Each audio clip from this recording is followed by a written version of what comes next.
If you look at the Knicks, they've been playing the same way all year round. The offense is driven by Carmelo and J.R. Smith. And Tyson Chandler's been, happy to play his role, to do his part defensively, get offensive rebounds, putbacks, things like that. I understand his frustration because they lost. They struggled from the field. Sure. But that's the way that the Knicks have played all year. I mean, they got great three-point shooters, but those two guys are mainly, Carmelo and J.R. Smith, are mainly the ones that handle the ball. So I know that I think that for Tyson to help him, I know that it helps me to get him going early.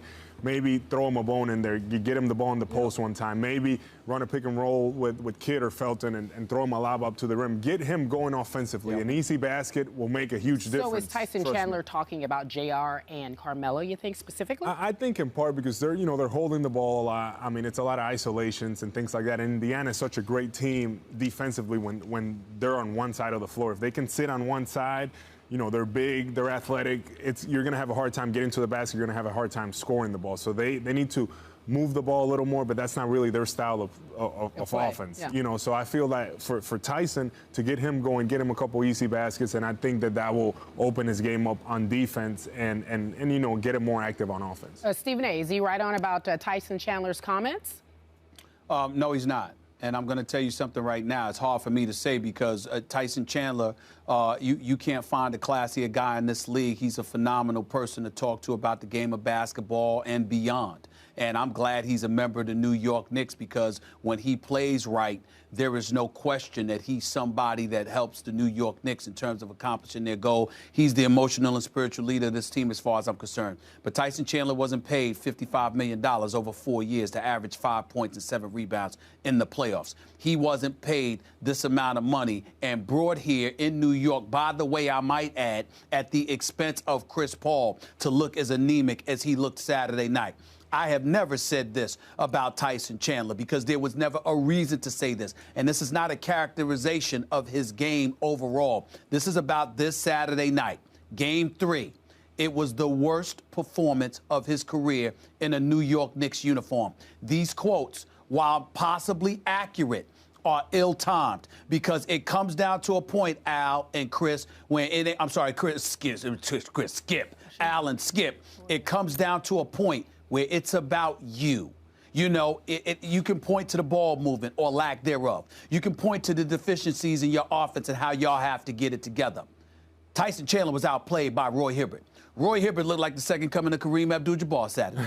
24 points, 12 rebounds. He was dominant. He is 2 inches taller than Tyson Chandler. He's obviously heavier and possibly stronger than Tyson Chandler. But at the same time, Tyson Chandler has some quickness. He has experience being in the league for 12 years. He knows how to play this game. He is a champion. He should have and could have played better. Saturday, just Saturday, he was awful. It is that simple. And he's got to make amends in Game 4 because if he plays the way that he played in Game 3, the bottom line is it don't matter what the New York Knicks do.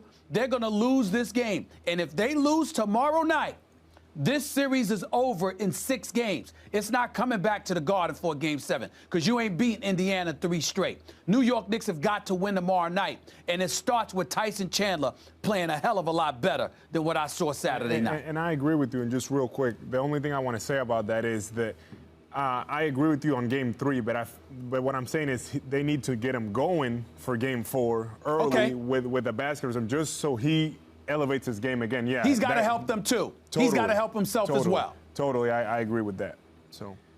So I don't know what the context was, Stephen A. I don't know if he was asked about this or if he volunteered it, Tyson Chandler. I'm not sure, but it comes across like he's speaking out off maybe his worst game ever as a New York Knick. This is going back a year, Defensive Player of the Year. You got destroyed by Roy Hibbert. Really? That's you got destroyed? And you came up with 9 and 5 in 30 minutes. And it sounds like it just comes across as you're pointing the finger, especially at Carmelo, which is way out of bounds. Carmelo took 16 shots in this game, which is not out of bounds. That's not like he took 32 shots. He took 16. JR took 12. Don't point fingers. This is the wrong time. I thought Stephen A., and again, I'm looking at it from a distance. You're closer to it. I thought it was the most pathetic Knicks effort of the whole year. Again, they played so well for long stretches.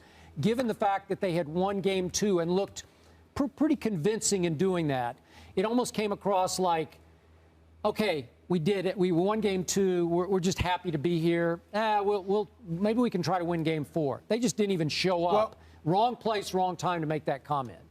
Well, Skip, the bottom line is it was the second worst performance. The worst performance by the New York Knicks this season actually was in Indiana during the regular season when they trailed by 39 and lost by around 36. But I'm going to tell you this right now. Again, the context to me doesn't matter. And the only reason that it doesn't matter is because I didn't hear Tyson Chandler speak about Tyson Chandler. That's all I'm saying. I don't have a problem with his quotes, and he's class personified. There's no reason to question his character in any way. He's a beautiful dude.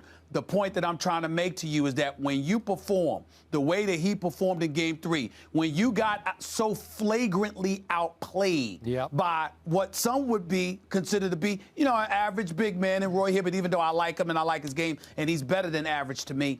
The point is that you got that badly outplayed. You need to be talking about you and what you need to do, because it don't matter if anything else happens. It don't matter if you getting outplayed like that. And by the way, they crashed the offensive rebounds. They were getting putbacks all over the place. If you rebounded, maybe they wouldn't have had so many opportunities to look so good, and you wouldn't have given them so many opportunities to look so bad. Got to crash the boards.